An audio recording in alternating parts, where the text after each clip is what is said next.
Rufino Tamayo es un pintor que atraviesa verdaderamente, así como un cometa, todo el siglo XX, porque pues al nacer en 1899, morir en 1991 es prácticamente todo el siglo, y él vive todo lo que se va a dar en este siglo de plástica que es riquísimo. Yo creo que él buscaba su propia personalidad, ¿no? Y yo creo que lo que a él le interesaba no era tanto la parte tradicional mexicana de la pintura, sino que a él le interesaba lo mexicano, pero a su manera. Hay un manejo de un lenguaje plástico que nunca deja la figuración, pero al mismo tiempo nunca cede plenamente a una abstracción pura. Tuvo siempre una conciencia muy clara de las grandes diferencias sociales que hay en México, pero como él decía, yo soy un humanista, no soy un político. Él logra trasladar las grandes vanguardias, las vanguardias europeas, y les da otro carácter. Entonces lo hace muy universal, tanto que fue él un elemento de una gran polémica en la historia del arte mexicano, porque fue la confrontación precisamente de Escuela Mexicana de Pintura, los tres grandes, Orozco, Rivera, Siqueiros, y aparte Tamayo.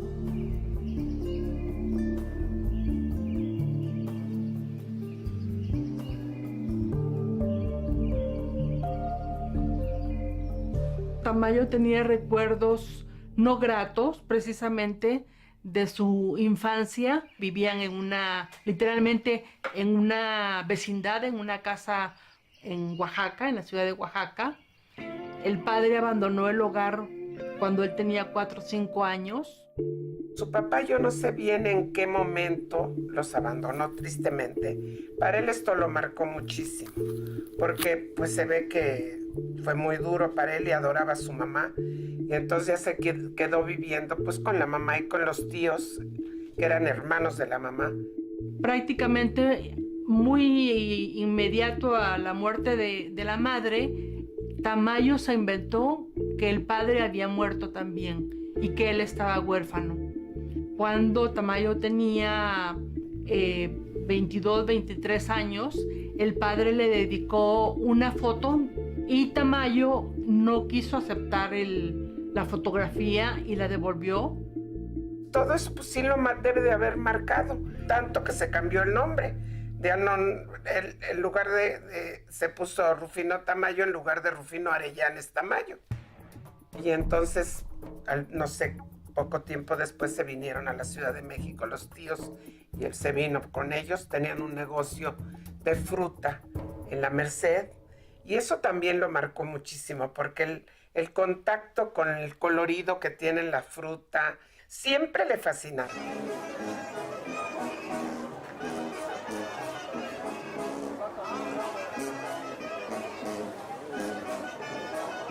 Cuando él habla de color, porque para mí Tamayo es color y textura, habla de esta parte de los colores frutales. Él le llama los colores frutales que adquiere durante toda su estancia en el mercado de la Merced. No veo raro que en una personalidad como Tamayo empiece él a gustarle todo esto. Y la sandía en especial remiten también a una sonrisa que se advierte en tantos cuadros como algunos que llega a pintar después, como El hombre radiante de alegría, que es simplemente nada más casi que un círculo lleno, pleno de colorido, y nada más su forma de los labios en la risa absoluta, ¿no? Las sandías de Tamayo pues son un emblema, ¿no? Y esto le permitió al maestro experimentar mucho con el color, pero yo insisto, una experimentación muy consciente, ¿no? O sea, él hizo en 1960, me parece, pinturas utilizando todas las gamas de la paleta disponibles.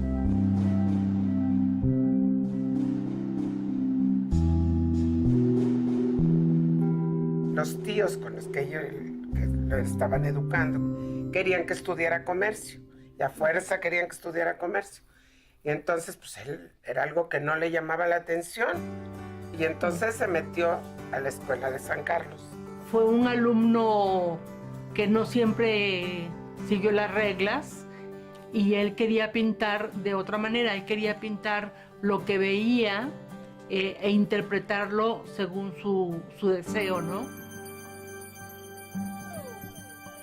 Cuando sale de la academia, conoce a José Vasconcelos. Y Vasconcelos le consigue, si mal no recuerdo, un empleo como dibujante en el Museo de Historia y Arqueología.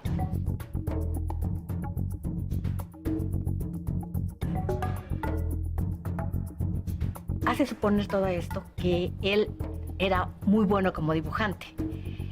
Ese acercamiento hacia las culturas también le va a dar la otra parte de su pintura, le va a dar elementos para su pintura, tanto en mural como en gráfica, como en caballete, que es la síntesis de las líneas prehispánicas, del arte prehispánico.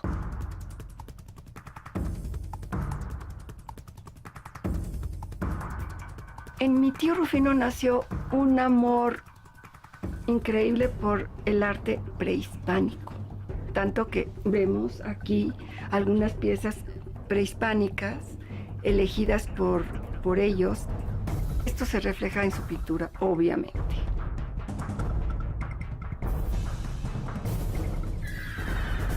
Luego hay un periodo donde justamente se involucra con el método Westmogart, que es un método que desarrolla el pintor Adolfo Westmogart, basada en la esencia del arte mexicano, ¿no? Por ejemplo, hay una obra que se llama La Tenista, con rasgos fuertemente indígenas, pero al mismo tiempo tiene una raqueta de tenis.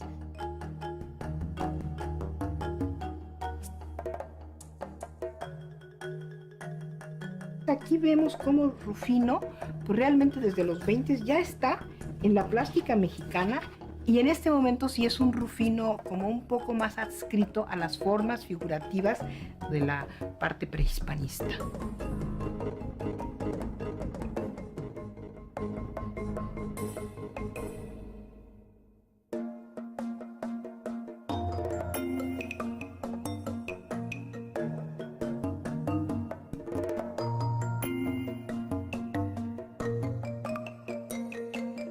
Tamayo parte para Nueva York. Está un tiempo allá compartiendo, ahora sigue compartiendo esa aventura en Nueva York con Carlos Chávez. Esto nos lleva a pensar que es un buen pintor, que es muy joven respecto a los otros llamados grandes, pero que le dé el impulso para que pueda viajar mucho antes que Orozco, que fue el primero que se va a Estados Unidos, en 1926, y logra exponer de manera individual en Nueva York.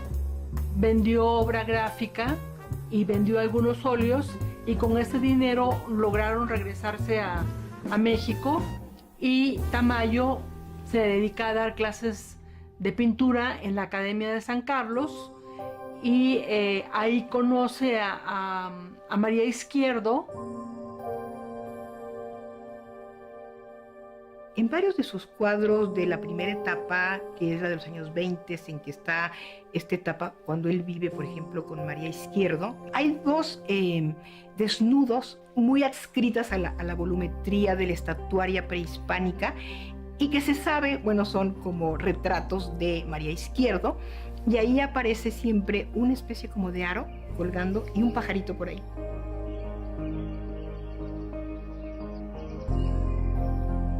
Allí vamos a notar una fuerte influencia de la escuela italiana metafísica.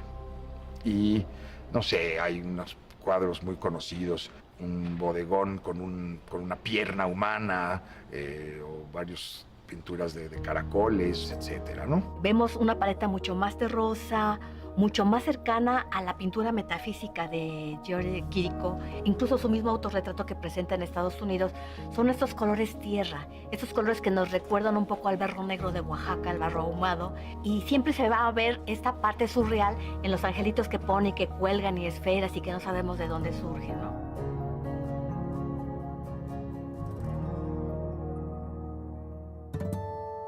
No es casual que de los pocos murales que haya pintado, alguno tenga que ver con la música. O sea, la música siempre fue parte muy importante para él. No solamente conocía la música popular, conocía la música de concierto.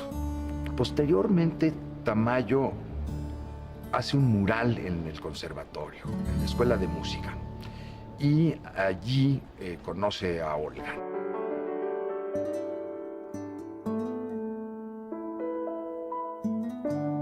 La relación con María Izquierdo termina en el momento que Tamayo conoce a Olga. Olga era pianista. Ambos vivían en el primer cuadro de la Ciudad de México. Pero ¿cuál sería la sorpresa? Que un día ese muchacho estaba trepado en unos andamios pintando nada menos que el mural El canto y la música.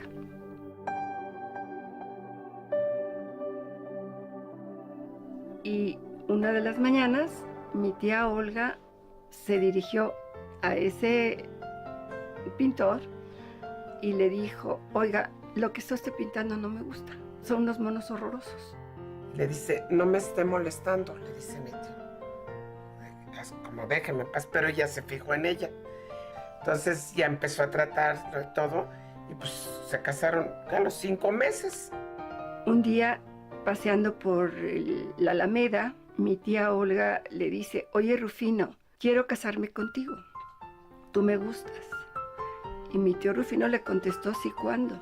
Durante un tiempo él recrea los retratos de Olga, firma a Tamayo, pero llega un momento en el que el retrato de mujer en blanco, o de Olga, está ya la Tamayo y luego la O de Olga. Fue una relación en la que Olga, siendo ya una pianista con cierto reconocimiento, se dio cuenta que Tamayo era mejor pintor que ella, una buena pianista, y fue decisión propia dedicarse a seguir la carrera de Tamayo y a apoyarlo en todo. Años después, Olga se va a encargar, va a ser como su manager, ¿no? O sea, la gente que le va a empezar a promover su arte, ¿no? Y ellos tienen la oportunidad de viajar a Nueva York en 1935-36 y deciden vivir ahí. Rufino Tamayo ya había ido a Nueva York a abrirse camino por él mismo. Cuando conoció a Olga, todo se le hizo un poco más fácil, porque Olga se metía hasta por las piedras con tal de conseguir lo que ella quería, ¿no? En ese primer momento de los años 20, 30, en el extranjero lo mexicano llamaba mucho la atención. Y entonces creo que las obras de Tamayo, por trabajar estos elementos que fusionan lo antiguo con lo moderno, le dan como mucha visibilidad a la obra de Tamayo y mucha aceptación. Cuando hubo alusión a su personalidad, él se presentaba incluso así: indio mexicano. Yo soy indio mexicano y estoy muy orgulloso, y prácticamente así como autóctona. O sea, mientras más indígena fuera Rufino Tamayo, más auténtico y más exótico. Entonces, esto, por supuesto, que fue un buen negocio.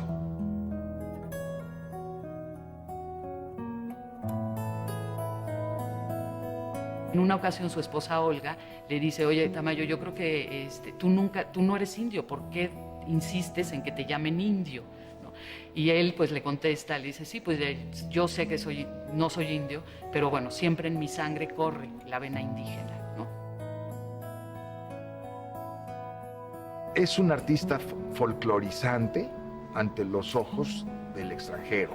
Entonces, cuando pintó algunos cuadros famosos, como uno que se llama Animales, me parece que es de 1939, para los críticos europeos era un cuadro casi estridente.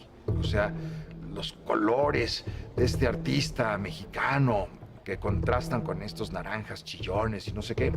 Y bueno, estos naranjas chillones son un rojo bastante sobrio y un ocre que no es un amarillo oro, digamos, ¿no? Siempre pensamos en un Tamayo con colores estridentes, con colores vivos, ¿no? Sin embargo, hay muchas de las obras de Tamayo que no, que al contrario. Él dice: el color de México no es el color alegre, ¿no? Sino que tenemos que usar colores oscuros, colores apagados para mostrar la cultura abandonada de México, ¿no?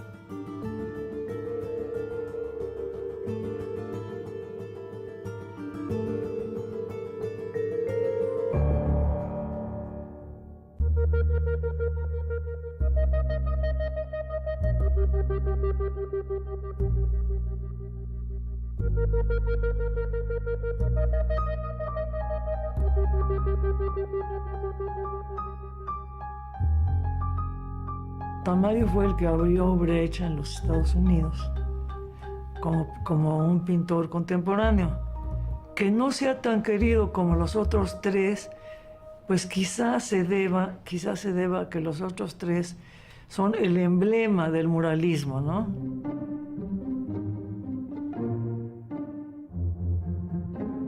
Los grandes muralistas, pues bueno, sí se erigieron como tres figuras centrales. Y Tamayo llegó tarde al muralismo. O sea, él no participó del muralismo vasconceliano, digamos. No lo asimilaron porque él no hizo arte de mensaje social.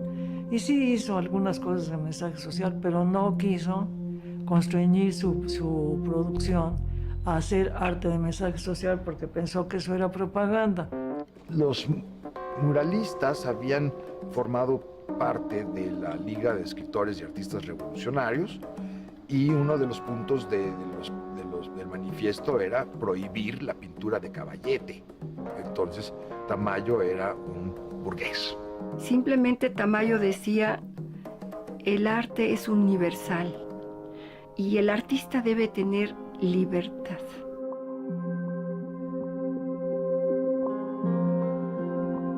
Él logra colarse a un evento muy importante, que fue la Bienal de Venecia de 1950.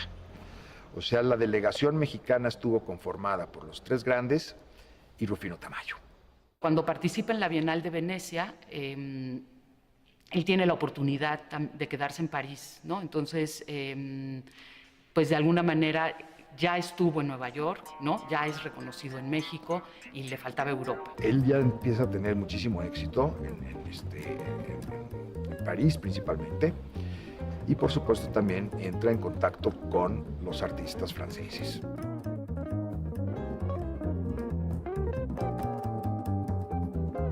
Es el año en que pinta o crea uno de los íconos principales que se hicieron en ese año y en ese periodo, que es las músicas dormidas, que es una de las grandes pinturas que se hicieron en ese momento. Pues se va un poco más hacia lo abstracto, pero sigue experimentando el color, sigue experimentando otras tonalidades, sigue pensando en las vanguardias de ese momento.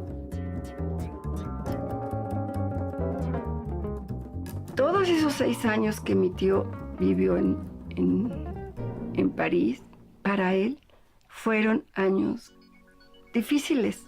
Llegó un momento en que llegó a tener depresión y no podía pintar a color.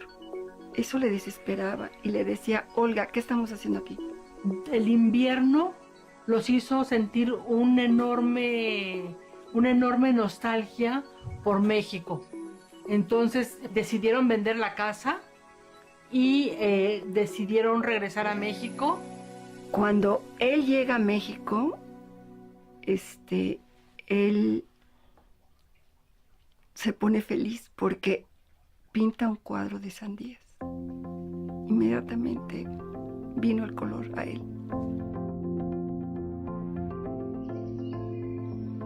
Yo creo que siempre hay una añoranza por la madre patria. Y lo que él viene a hacer es a mezclar colores. Lo que yo comentaba hace rato, a veces usaba unos azules intensos con unos rojos ya en esta etapa posterior de su regreso a México. Su pintura de los años 60, ya en la cima de su fama, se fue haciendo más y más y más colorida, incorporando colores como las lacas artificiales, que no se insertaron plenamente en el mercado en cuanto a los pintores serios, entre comillas. O sea, porque esos colores son propios para las crayolas de los niños.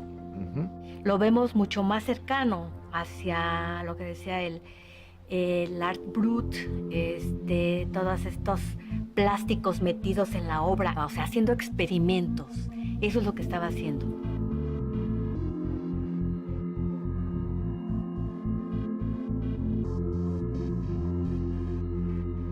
Lo que los marcó más que nada fue la tristeza de que nunca tuvieron hijos, ¿verdad?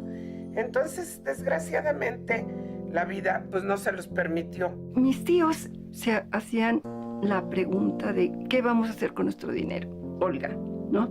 Y un buen día nació en ellos el deseo de hacer un museo para que todos los jóvenes y las personas que quisieran conocer el arte internacional contemporáneo lo conocieran.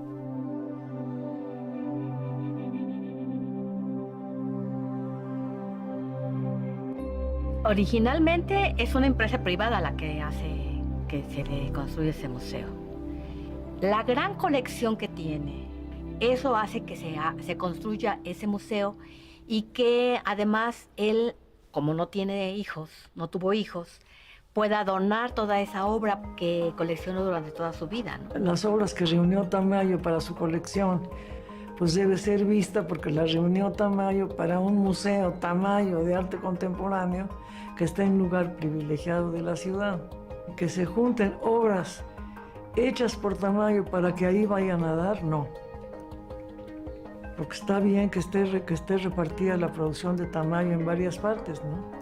Todos reconocemos y conocemos y sabemos la gran aportación que dio al pueblo de México con ese museo extraordinario que es el Museo Tamayo, en el que él dona una colección impresionante de obras artísticas europeas, mundiales, universales, y además el Museo de Arte Prehispánico en Oaxaca. Donó su colección de arte prehispánico, ¿no? Y es de los pocos lugares donde podemos ver expuesto justamente el arte prehispánico con ese criterio más artístico que arqueológico etnográfico. Aparte de haber fundado el Museo Prehispánico Rufino Tamayo, que es increíble, el hecho de que nos haya apoyado a nosotros para poder manejar una generación que posteriormente fue formando a otros artistas en base también al trabajo de él. Yo creo que esa aportación del compartir es una cosa muy padre. A partir de que Tamayo gana toda esta fama, es cuando se decide que hay una escuela oaxaqueña de arte, ¿no? Una escuela oaxaqueña de pintura. Él de alguna manera apoyó y ayudó a muchos jóvenes pintores a desarrollar su arte. Y creo que fue el caso de Francisco Toledo, ¿no? O sea, Tamayo siempre estuvo presente, ¿no?, en su obra. Tamayo lo llamó para regalarle toda su herramienta y para darle unos consejos. Y dice el maestro Toledo que Tamayo le hablaba más que como un maestro, como un padre.